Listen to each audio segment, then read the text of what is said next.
ಲಕ್ಷ್ಮೀ ಹೆಬ್ಬಾಳ್ಕರ್ ಸಚಿವ ಸ್ಥಾನದಲ್ಲಿ ಇಲ್ವಾ? ಲಕ್ಷ್ಮೀ ಹೆಬ್ಬಾಳ್ಕರ್ ಕಾಂಗ್ರೆಸ್ ಬಿಟ್ಟುಬಿಟ್ಟಿದ್ದಾರಾ? ಇಂಥದ್ದೊಂದು ಅನುಮಾನ ನಮಗೆ ಕಾಡ್ತಾ ಇದೆ. ಇದಕ್ಕೆ ಕಾರಣವೂ ಇದೆ. ಆ ಕಾರಣ ಏನು ಅಂತ ತಿಳಿಸುವುದೇ ಈ ಹೊತ್ತಿನ ದಿ ಹಂಟ್ ವಿಶೇಷ. ನಾನು RA ಲೋಹಾನಿ, ಮಳಗಿ ನಿಮ್ಮೆದುರು.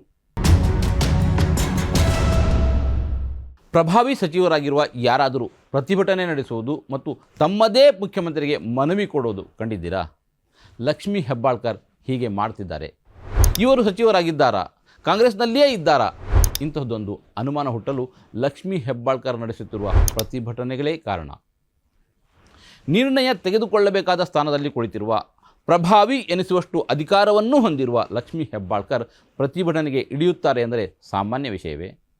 ಇವರೇಕೆ ಪ್ರತಿಭಟನೆಯ ಹಾದಿ ಹಿಡಿದರು ಎಂಬುದನ್ನು ಈ ಸನ್ನಿವೇಶ ತೋರಿಸ್ತಾ ಇದೆ. ನೋಡಿ. ಸ್ಪಷ್ಟ ಮಾಡಿ. ಬಳ್ಳಾರಿ ಚುನಾವಣೆಗೆ ಇದರಲ್ಲಿ ಖರ್ಚು ಮಾಡಿದ್ರ, ಅಮೇಠಿ ಚುನಾವಣೆ ಖರ್ಚು ಮಾಡಿದ್ರ, ಯಾವುದಕ್ಕೆ ಖರ್ಚು ಮಾಡಿದ್ರಿ? ಇನ್ವೆಸ್ಟಿಗೇಷನ್ ಏಜೆನ್ಸಿ ಮಾಡ್ತಾ ಇದೆ. ನಿಮ್ಮ ಹೈಕಮಾಂಡ್ ಇದರಲ್ಲಿ ದುಡ್ಡು ತಗೊಂಡಿದ್ದೀರಾ ಅನ್ನೋದನ್ನ ಹೇಳಿ. ನಾನು ಹೇಳ್ತಾ ಇರೋದು ಯಾವ ಚುನಾವಣೆಗೆ ಖರ್ಚು ಮಾಡಿದ್ರಿ ಅಂತ ಹೇಳಿ. ಇದಕ್ಕೆ ಹೈಕಮಾಂಡ್ ಇದೆ ಪಾತ್ರ ಅಂತ ಹೇಳಿ.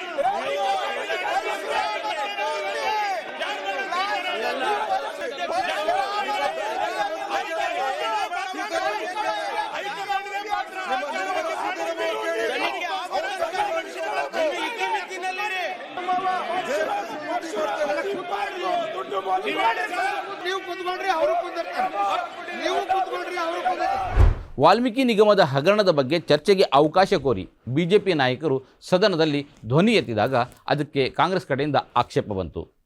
ಆಗ ಸುನೀಲ್ ಕುಮಾರ್ ಕೂಡ ಭ್ರಷ್ಟಾಚಾರದ ಬಗ್ಗೆ ಮಾತನಾಡಲು ಎದ್ದು ನಿಂತಿದ್ದರು. ಆಗಲೇ ಕಾಂಗ್ರೆಸ್ ಸಚಿವರಿಗೆ ಮತ್ತು ಶಾಸಕರಿಗೆ ಪರಶುರಾಮ ಥೀಮ್ ಪಾರ್ಕ್ ನೆನಪಾಗಿತ್ತು. ಅಲ್ಲಿ ಧ್ವನಿ ಏರ್ತಾ ಇದ್ದಂತೆ, ಅಂದರೆ ಕಾಂಗ್ರೆಸ್ ಕಡೆಯಿಂದ ಧ್ವನಿ ಏರ್ತಾ ಇದ್ದಂತೆ ಇಲ್ಲಿ ನೋಡಿ, ಸುನೀಲ್ ಕುಮಾರ್ ಗಪ್ಚುಪ್. ಎಸ್, ಈಗ ಅಸಲಿ ವಿಷಯಕ್ಕೆ ಬರೋಣ. ಹಿಂದುತ್ವದ ಪ್ರತಿಪಾದಕ ಸುನೀಲ್ ಕುಮಾರ್ ನೇತೃತ್ವದಲ್ಲಿ ನಿರ್ಮಾಣವಾಗಿರುವ ಪರಶುರಾಮ ಪ್ರತಿಮೆಯಲ್ಲಿ ಅಕ್ರಮ ನಡೆದಿದೆ.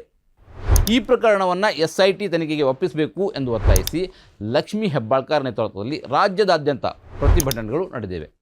ಲಕ್ಷ್ಮೀ ಹೆಬ್ಬಾಳ್ಕರ್ಗೆ ಪರಶುರಾಮನ ಮೇಲೆ ಭಕ್ತಿ ಈಗ ಗರಿಕೆದರಿದೆ. ಪರಶುರಾಮನ ಹೆಸರಿನಲ್ಲಿ ವಂಚನೆ ಎಸಗುವ ಮೂಲಕ ಹಿಂದೂಗಳ ಭಾವನೆಗಳಿಗೆ ಬಿಜೆಪಿ ಮುಖಂಡ ಸುನೀಲ್ ಕುಮಾರ್ ಧಕ್ಕೆ ತಂದಿದ್ದಾರೆ ಎನ್ನುವುದು ಅವರ ಆರೋಪ. ರಚನೆಯಾಗಿರುವುದು ಪರಶುರಾಮನ ಕಂಚಿನ ಪ್ರತಿಮೆ ಅಲ್ಲ, ಅದು ಫೈಬರ್ನಿಂದ ತಯಾರಾಗಿರುವುದು ಎನ್ನುವುದು ಬೆಳಕಿಗೆ ಬಂದು 1 ವರ್ಷ ಕಳೆದಿದೆ. ಅದರ ಬಗ್ಗೆ ಈಗಾಗಲೇ ಕ್ರಮ ಕೈಗೊಂಡು ದಿಟ್ಟತನ ತೋರಬೇಕಾಗಿದ್ದವರು ಇದೀಗ ಏಕಾಏಕಿ ಪ್ರತಿಭಟನೆಗೆ ಇಳಿತಾ ಇದ್ದಾರೆ. ಕಂಚಿನ ಪ್ರತಿಮೆಯ ಹೆಸರಿನಲ್ಲಿ ಬಿಜೆಪಿ ಸರ್ಕಾರ ಫೈಬರ್ ಪ್ರತಿಮೆಯನ್ನು ನಿರ್ಮಾಣ ಮಾಡಿರುವುದನ್ನು ಬಹಿರಂಗಗೊಳಿಸಿದ್ದು ಕಾಂಗ್ರೆಸ್ ನಾಯಕರೇನಲ್ಲ, ಹಿಂದೂ ಧರ್ಮದ ಮೇಲೆ ನಿಜವಾದ ನಂಬಿಕೆ ಇರುವ ಕೆಲವು ಸ್ಥಳೀಯರು. ಕಂಚಿನ ಪರಶುರಾಮನ ಅಸಲಿತನ ಬಹಿರಂಗ ಆಗ್ತಾ ಇದ್ದಂತೆ ರಾತ್ರೋರಾತ್ರಿ ಆ ಪ್ರತಿಮೆಯನ್ನು ಕಾಣೆ ಮಾಡಲಾಯಿತು. ಹಿಂದೂ ಧರ್ಮೀಯರೂ ಸೇರಿದಂತೆ ಎಲ್ಲರೂ ಇದು ತನಿಖೆಯಾಗಬೇಕು ಅಂತ ಒತ್ತಾಯಿಸಲಿಕ್ಕೆ ಆರಂಭಿಸಿದರು. ಈ ಬಗ್ಗೆ ಕಾಂಗ್ರೆಸ್ ಆಗ ತುಟಿ ಪಿಟಿಕ್ ಎನ್ನಲಿಲ್ಲ, ತುಟಿ ಬಿಚ್ಚಲಿಲ್ಲ.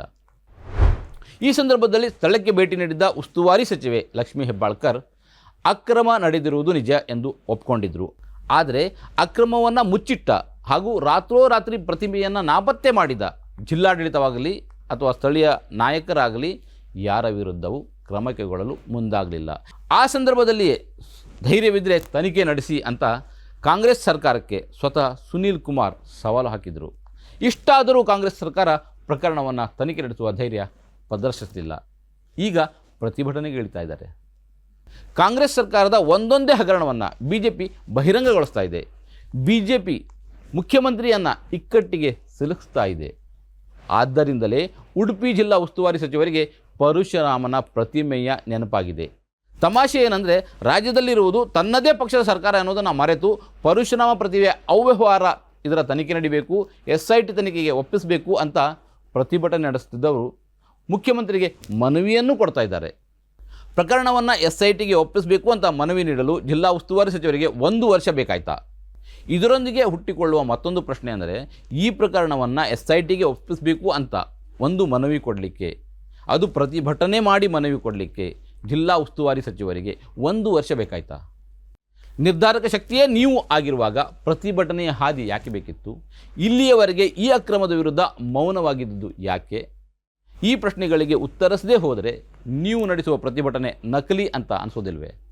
ಹೆಬ್ಬಾಳ್ಕರ್ ಅವರೇ, ಲಕ್ಷ್ಮೀ ಹೆಬ್ಬಾಳ್ಕರ್ ಅವರೇ, ಕಾಂಗ್ರೆಸ್ ಸರ್ಕಾರದ ಹಗರಣಗಳನ್ನು ಪ್ರಶ್ನಿಸಿದರೆ BJP ಕಾಲದ ಹಗರಣಗಳನ್ನು ಕೈಗೆತ್ತಿಕೊಳ್ಳಬೇಕಾಗ್ತದೆ ಎನ್ನುವ ಪರೋಕ್ಷ ಎಚ್ಚರಿಕೆಯನ್ನು BJPಗೆ ನೀಡುವುದಕ್ಕಾಗಿ ಅಲ್ವೇ ಈಗ ನೀವು ಪ್ರತಿಭಟನೆಯ ಪ್ರಹಸನ ಮಾಡ್ತಾ ಇರೋದು?